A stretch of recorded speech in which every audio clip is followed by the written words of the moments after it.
Bonjour à tous, ici Romain, votre nouvel analyste sur ActuMMA.com. Je vous propose de nous retrouver après chaque événement de MMA pour qu'on étudie ensemble le combat round par round. N'hésitez pas à engager les discussions avec nous en commentaire. On partage notre expérience, mais on n'a pas non plus la science infuse. Et il est certain que parmi vous se trouvent également de grands connaisseurs qui ont aussi leur mot à dire dans cette Actu MMA. Et surtout, likez et partagez, ça nous aide beaucoup et nous permet de vous proposer toujours plus de contenu.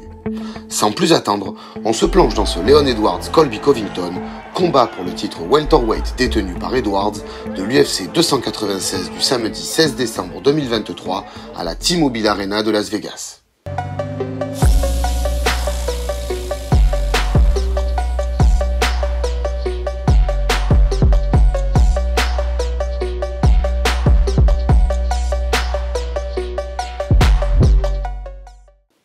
Et on commence cette analyse en plantant le décor de ce choc. Edwards s'est hissé au sommet de la catégorie au tout dernier instant, en l'emportant de la plus belle des manières, un super high kick devenu viral sur l'ancien champion dominant à l'époque, le Nigérian Nightmare Kamaru Usman. Rappelons qu'Usman restait sur 5 défenses de titre qu'il avait d'ailleurs pris à Tyron Woodley. Grâce à sa lutte hors norme, certes peu spectaculaire, il n'avait jamais enregistré de défaite à l'UFC. Un cauchemar donc pour l'ensemble de la catégorie, le geste qui a changé une vie pour le striker Leon Edwards. Le coup de chance, dira-t-on. L'année qui a suivi, Edwards confirme et vient de nouveau à bout du champion déchu dans un combat à sens unique. Leon Edwards a définitivement destitué et dominé le père Kamaru en 2022 et 2023. Colby Covington a lui aussi une histoire commune avec Kamaru Usman. Cependant, l'histoire est moins réjouissante. Connu également pour sa lutte de très haut niveau, Colby Covington a tenté de s'emparer du titre face à Kamaru en décembre 2019, sans succès. Il s'incline par KO au 5e round à bout de souffle. Presque 2 ans plus tard, en novembre 21, Chaos retente sa chance une nouvelle fois sans succès, défaite à la décision. Depuis, Covington reste davantage actif sur les réseaux que dans la cage. En preuve les chiffres.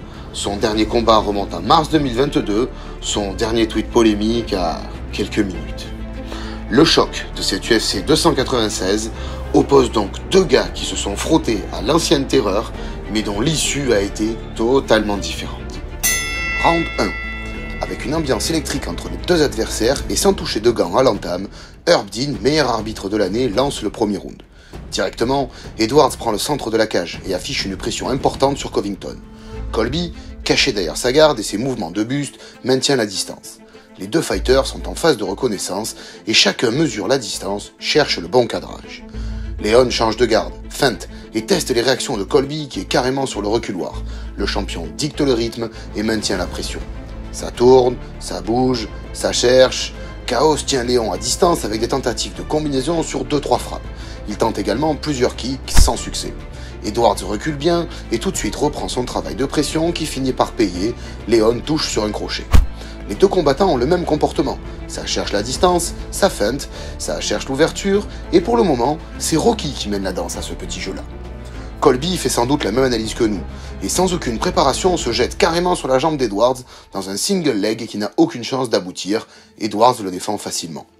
Colby est-il déjà en train de douter, ou teste-t-il la lutte de son opposant? À l'issue de ce premier round, les 2 combattants sont restés debout et à distance. Un round qui pourrait passer pour un simple round d'observation, mais qui est tout de même remporté par Edwards grâce à son contrôle du centre de la cage et ses quelques maigres combinaisons. Colby a dû adapter sa distance et tourner autour du champion pour tenter de contrôler la pression affichée par Edwards. Chaos vient de vérifier qu'en striking ça allait être compliqué, il vient aussi d'apprendre qu'en lutte, ce serait pas si simple non plus. Round 2. On a terminé le round 1 sur un Edwards très pressant, on reprend avec le même Edwards qui immédiatement regagne le centre et reprend la même stratégie. On maintient la pression et on cherche l'ouverture. On sent un Edwards dans ce début de round plus engagé. Il semble vouloir davantage appuyer ses frappes. Il est très léger sur ses pieds et mobile. Colby affiche toujours la même défense. Sur le reculoir, il tente de sortir sur de simples frappes, en pied ou en poing, toujours sans succès. Grâce à sa vivacité et son coup d'œil, Edwards esquive et bloque toutes les tentatives de Chaos qui sont très honnêtement sans danger. Le champion est patient et même peu actif. Il se contente de maintenir la pression et quelques low kicks passent par-ci par-là. C'est désormais le public qui rentre dans la cage. Les combattants sont hués. Le public est frustré par ces poursuites sans frappe au centre de l'octogone. Edwards pourrait augmenter son volume de frappe. Colby pourrait peut-être commencer son combat maintenant. C'est à lui d'aller chercher cette ceinture. Or, pour le moment, Edwards est en chasse. Il provoque Colby de par ses distances et feintes, ce qui lui permet de prendre ce second round sans spectacle. Stratégie payante pour l'objectif, mais pas pour le public. Colby a déjà subi du dégât, sa cuisse est colorée et son visage légèrement tuméfié. Monsieur Covington, il serait temps de sortir votre arsenal de lutteurs si vous voulez cette ceinture. Edwards semble avoir un temps d'avance en striking et poursuivre cette opposition debout ne vous apportera pas la victoire. Round 3. À l'inter-round, le coin de Colby va dans l'autre sens et lui dit de sortir sa lutte sur des contres. Message reçu pour Chaos qui directement tente une amenée au sol, bien trop téléphonée. Edwards vigilant esquive facilement. On repart sur le même jeu que précédemment. Edwards cadre, Colby recule. Et Edwards, grâce à ses provocations, touche sur un beau crochet. Colby, enfin, arrache Léon. Il y met toute son énergie et envoie le champion au sol. Il sécurise une full guard, malgré les efforts d'Edwards pour rester debout. On a senti toute la puissance et l'efficacité de la lutte de Chaos. Mais ça ne suffit pas. Edwards se relève et fait preuve d'orgueil. Tu veux lutter? Alors luttons. Edwards se jette dans les hanches de Colby. À première vue, c'est un mauvais choix. Colby défend bien, et on aurait tendance à dire à Edwards « Mais pourquoi fais-tu cela ?» Et le champion nous fait mentir. Il arrive tout de même à envoyer Colby au sol. Leon Edwards est définitivement efficace en lutte. Après avoir ramené Kamaru Usman au sol, le voilà réitéré avec Colby Covington. Remarquable. Il passe en half-guard, puis en nord-sud, et surprise, il ne met même pas sa position dominante au sol à profit. Il se relève grand seigneur et laisse Colby remonter. Cet orgueil! Je te domine debout, regarde désormais, je te domine aussi couché. Colby semble annihilé, sa jambe est douloureuse.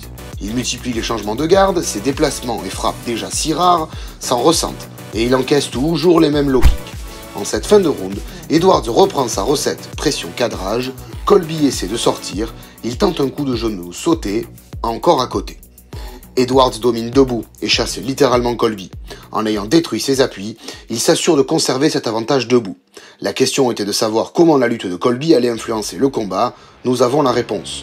Non seulement elle ne fonctionne pas, mais en plus Edwards a montré qu'il avait aussi cette corde à son arc.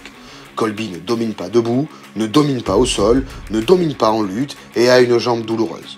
Troisième round pour Edwards donc, Colby doit sortir un KO ou une soumission pour l'emporter. Round 4. Avec le fruit de son travail de sape, Leon devrait accélérer dans cette reprise. Colby tente une nouvelle fois une amenée au sol. Leon défend et contre même. Il saisit le coup de son adversaire pour une ninja choke, magnifiquement défendue par Colby avec une rotation du buste. Chaos n'a plus la même efficacité désormais à cause de sa jambe, et Leon chasse encore et toujours. Cherche-t-il son fameux high kick? En tout cas, Colby encaisse un front kick douloureux suivi d'un crochet. La précision de Colby est ridicule, 19%. Il touche enfin sur un double crochet et enchaîne enfin avec une saisie aux hanches, bien défendue par Edwards qui repart sur une tentative d'étranglement. Colby est poussé vers le single leg, Leon en sort facilement et reprend avec succès son travail de pression debout grâce à un kick et un crochet. En cette fin de round, Colby arrive à placer quelques frappes qui perturbent le champion. Il met en place la stratégie de son coin, frappe, touche et rentre aux hanches, et ça marche. Mais c'est sans compter sur Leon Edwards désormais lutteur qui reprend l'avantage en clinch. Les deux hommes se lancent dans un scramble au sol, alternant prise de dos chacun leur tour. À 40 secondes de la fin, Edwards se relève encore et place un coup de genou. Les deux hommes terminent le round debout. Seul round où l'on peut attribuer quelques points à Colby, grâce à ses tentatives de takedown et ses défenses, il a été un peu plus actif, mais cela ne suffit pas à mes yeux pour remporter le round. On pourrait à la limite placer les deux combattants sur un pied d'égalité. Round 5. Ultime round dans ce combat de championnat, clairement dominé par Leon Edwards au travers d'une stratégie propre et réfléchie et d'une défense de lutte de haut niveau. Colby n'a plus que le KO ou la soumission pour espérer repartir avec la ceinture, mais au vu de l'état de sa jambe, il va sembler bien difficile d'inverser la tendance. Le coin de Colby lui dit carrément d'aller chercher la ceinture dans ce round désormais.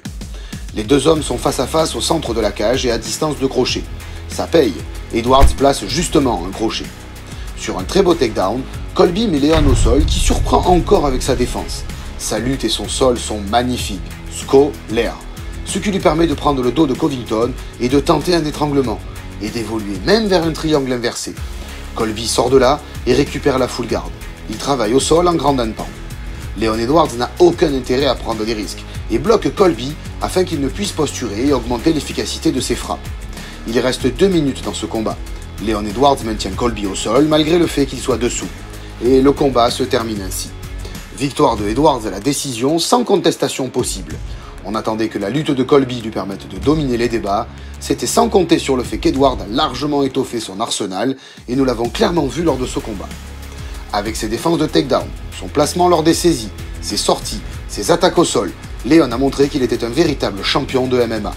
On lui connaissait un très bon striking, qu'il a d'ailleurs utilisé lors de cet événement en maintenant le centre de la cage et la pression. On lui reconnaît aujourd'hui une lutte également de très haut niveau. Concernant Colby, malgré ses quelques éclairs de génie en lutte, on l'a surtout vu subir le cadrage de son adversaire. Touché sur ses appuis, il n'a jamais trouvé la distance ni l'espace, ou alors que très rarement, et a proposé un volume de frappe et de précision très faible, certainement dû à son manque d'activité récent. Et voilà les amis, on en a terminé avec cet événement. Victoire d'Edwards qui conserve encore sa ceinture. N'oubliez pas de liker, partager et commenter. Je vous dis à bientôt pour de nouvelles analyses sur actumma.com.